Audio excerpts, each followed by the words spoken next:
It's my elite running back tier bracket challenge for 2019 fantasy football. We're using rushing expectation, my running back methodology, and we're starting right now. Make sure you click that notification bell so you don't miss anything along the way. And if you found me on Instagram, now's the time to smash that like button and we'll get started. Saquon Barkley is the number one pick for a lot of people drafting in fantasy this year, and this is unquestionably one of the most balanced sample sizes I've seen thus far in my time charting running backs. Saquon can do it all, and before people decide to kind of get mad online on what I'm about to say, this is easily one of the worst environments possible that he was working with in New York. So let's talk a little bit about his efficiency.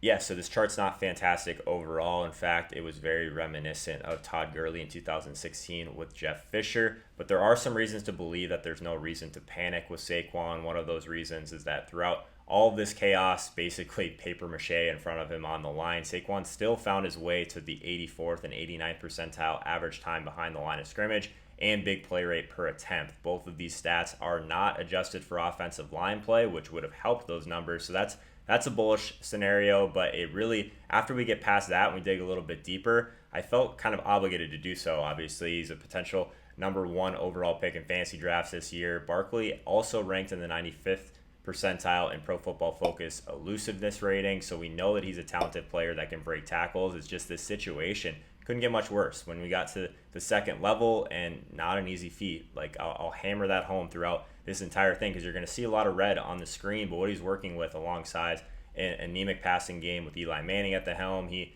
still performed above expectation when he did get to that second level, which says a lot about his talent when he gets to the open field.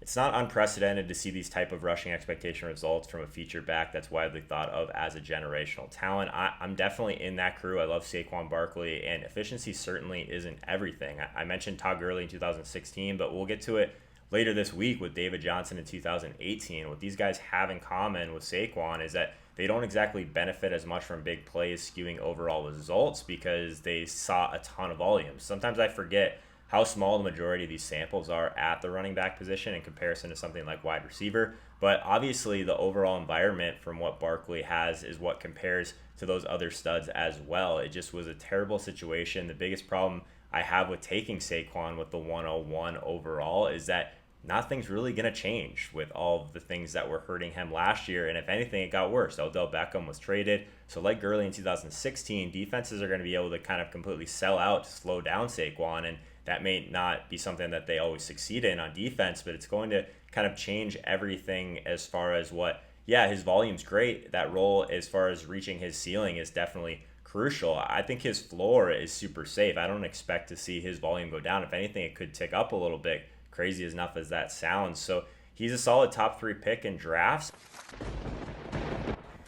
We can't talk about Alvin Kamara without talking about the New Orleans Saints offensive line. Second in adjusted line yards, 99th percentile per Football Outsider since the year 2000. This is a top-tier unit, guys. Again, in 2019, they'll be bringing back 4 of 5 starters. They do have 2 tackles in the top 10 of PFF run blocking. This is going to be an elite unit yet again, but we're going to have to see how much they actually did help Alvin Kamara.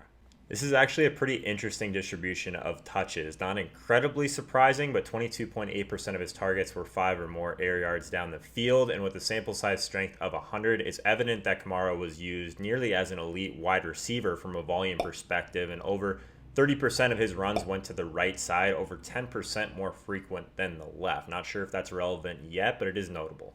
Actually kind of unfortunate because the left end was actually the most efficient running direction for Kamara. It was an insane 72.5 expected success rate. That's probably the highest I've ever seen, and it was behind Teron Armstead. Kamara still performed above expectation through that lane, which is very impressive because usually in a sample like this, again, 99th percentile offensive line per Football Outsiders with a large sample dating back to the year 2000. The expectations are so high, it's nearly impossible to smash my metrics, but Kamara is nearly meeting those expectations on the ground, which is crazy in itself. His efficiency through the air is unsurprisingly very elite, ranking in the 90th percentile from 0 to 4 air yards, where we saw by far the most volume, 44.7%.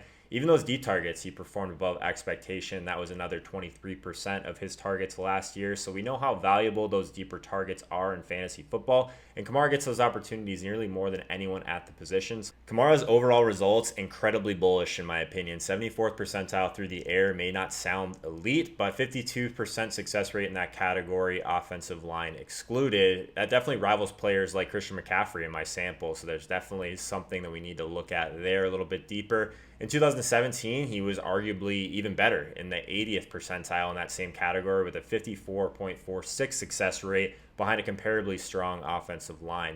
I actually don't care a whole lot about him technically reaching the 39th percentile historically after we adjusted for that offensive line because, again, he was right there with those sky-high expectations in New Orleans. It doesn't worry me because of these peripheral stats we're going to talk about. 81st percentile, second level yards per attempt, again, a well above average air yards per target number as well. He turned those touches into a well above average big play rate, both on the ground and through the air. And this was confirmed after looking back at his 2017 sample as well, where he finished in the 86th percentile in big plays per target, 78th in air yards per target with a 99th percentile elusiveness rating per Pro Football Focus. Saquon Barkley is the consensus 101 pick at the moment in fantasy football drafts for 2019. That said, everything I believe in tells me that Kamara's peripheral situation is infinitely better. Barkley's floor certainly is totally fine with the amount of touches he's going to see for the Giants, but I'm comfortable giving up 4 to 5 targets per game to get access to a player with a much higher ceiling in Kamara, in my opinion. Teams just aren't going to be able to sell out to take Kamara out of this game because Drew Brees and Michael Thomas will just go nuts at that point. And will defenses even consider the same thing with Eli Manning and an OBJ less Giants offense? Probably not. And Kamara's touchdown expectation on the ground and through the air is also much greater because of the quality of offense that New Orleans has over the Giants. So touchdowns naturally carry a ton of variance. Obviously, Mark Ingram is gone, but they do have Latavius Murray now in New Orleans. So there's an argument that Kamara could negatively regress in the touchdown category, but he's still going to move on to the championship round. By the way, guys, if you've ever found value in any of my videos or live streams, one of the best ways to support what I'm trying to do here for free is to throw me the follow over on Twitter. And if you're new to the community, I also do a ton of content exclusive to Instagram. So just take a few seconds, follow me over there. I'd really appreciate it.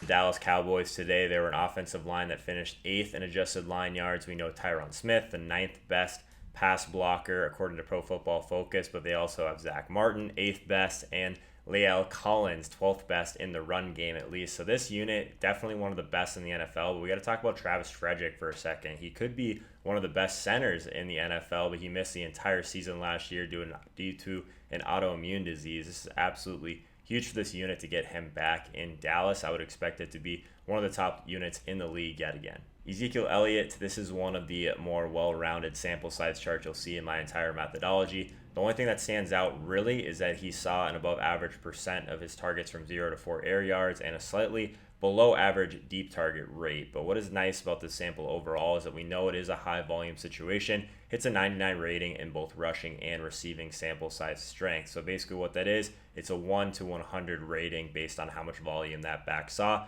Now let's jump into chart number 2 and see what his efficiency was like. All right, we've seen this a few times this offseason with backs playing behind elite offensive lines. The efficiency expectation is extremely high for Zeke before he even touches the ball in every single play. So volume is everything at this position, and it was awesome to see Zeke see a lot more of a pass catching role last year. It did massively increase from the year before. I don't love that Zeke performed below expectation in nearly every area of the field, but let's see if things get better for him in chart number 3.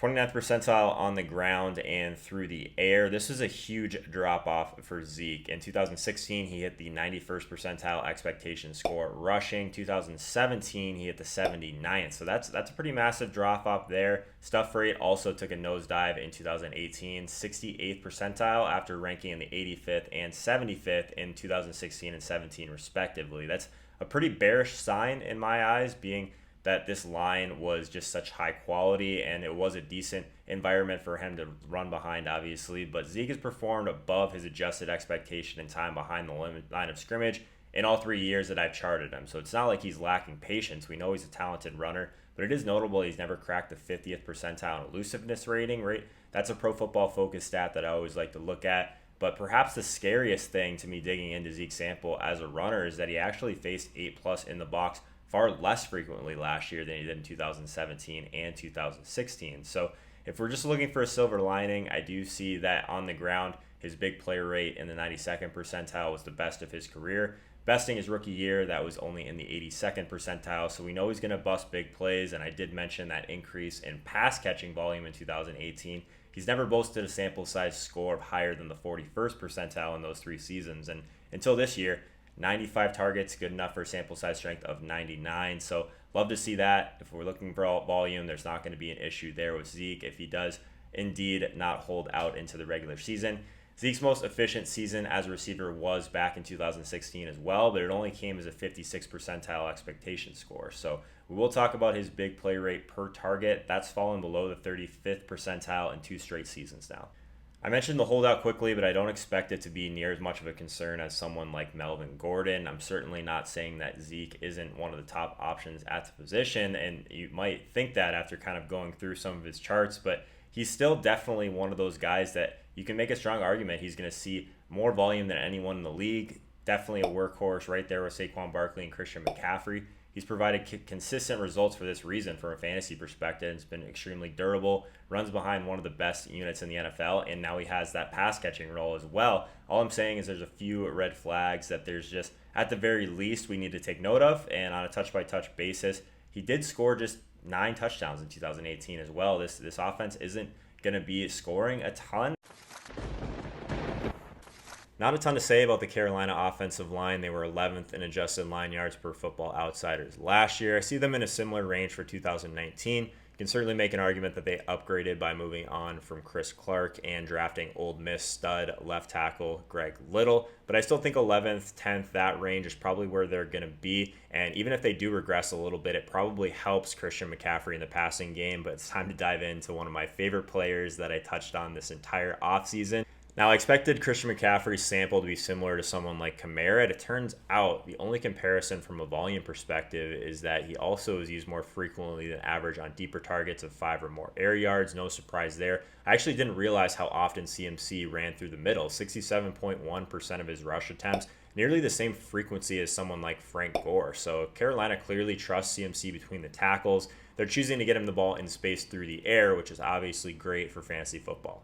It's no secret, Christian McCaffrey's always been one of my guys. He performs very well in nearly every one of my proprietary metrics. In 2017, we saw some dominant performances in the passing game from running backs. Only Kareem Hunt, 96th percentile, Le'Veon Bell, 93rd percentile, Todd Gurley, 88th percentile, and Alvin Kamara, 83rd percentile. Finished with a higher ranking overall than Christian McCaffrey in 2017. He was in the 77th. That's only if we omit sample size scores of fewer than 80. So just looking at guys that actually saw a lot of volume through the air, that was the top tier in my methodology. But in 2018, what did McCaffrey do? He reached the 70th percentile or better in nearly every area of the field. This is incredibly elite. Think Matt Harmon reception perception, someone like Odell Beckham, Stephon Diggs, Antonio Brown, with just greens across the board in all of his charts. That's the only comparable that I can come up with when it comes to McCaffrey, but let's dig a little bit deeper and I can show you what I'm talking about. So I mentioned overall in 2017, CMC trailed some other elite pass catching running backs like Hunt, Bell, Gurley, Kamara. In 2018, he posted a 94th percentile score through the air on massive volume. Only Damian Williams and Matt Breida finished with a higher expectation score through the air. They combined for only 69 targets. Nice.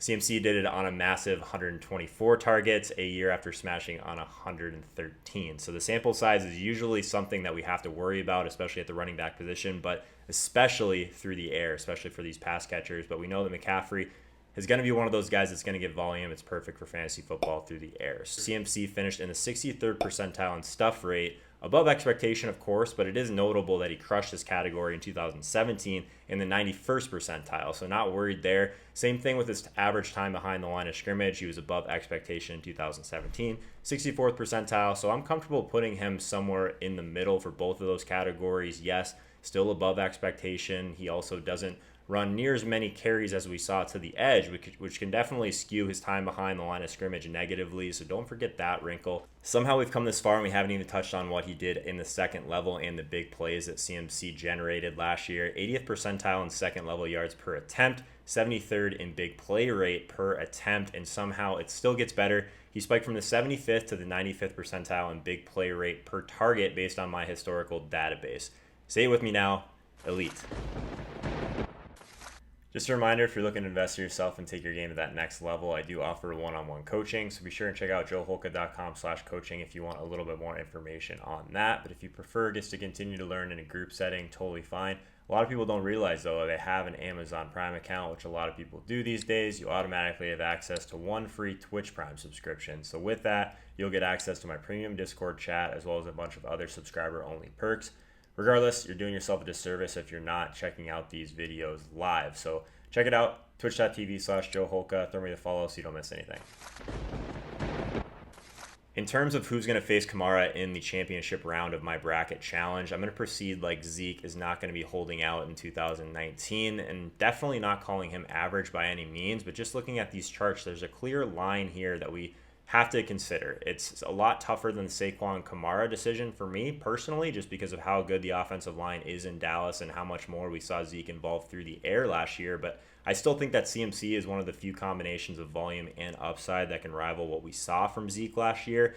And you really can't go wrong with either guy. So I'm always going to kind of use rushing expectation to help me with these close decisions in a close tier. CMC moves on to the finals. All right, it's the final of my bracket challenge for the elite running backs for 2019 fantasy football. We have Alvin Kamara versus Christian McCaffrey. This one really feels like splitting hairs to me. Kamara certainly has the better offense and offensive line situation, but it's clear that Sean Payton won't lean near as heavily on him as we would like. He's one of the most explosive and dynamic running backs in the league. There's no doubt about that. And he also did all of his damage last year sharing his workload with Mark Ingram. So really impressive stuff. The Saints could easily ride Latavius Murray for 10 to 15 touches in some games, depending on where they are in the standings and where they are ahead or behind in the game. So in theory, Kamara could carry a little bit more risk than CMC in my opinion, and you can certainly make an argument that that decrease in offensive line quality actually helps Christian McCaffrey by getting more targets in the passing game. So we also know they're not afraid to ride this guy with a full workload of touches on the ground and through the air. If they do scale him back, I expect that to be on the ground and not his pass catching ability. So he's caught 187 passes over the past 2 seasons, and he definitely has shown that he has a nose for the end zone. So Christian McCaffrey is my rushing expectation MVP and my 101 in 2019 fantasy football. If you want to learn more about rushing expectation 2019 so you can dominate your fantasy football draft, start now by hitting the subscribe icon in the bottom right hand corner so you don't miss anything. Have a ton of DFS courses on demand as well, so be sure and check those out. Thank you so much for watching, and I'll see you guys next time.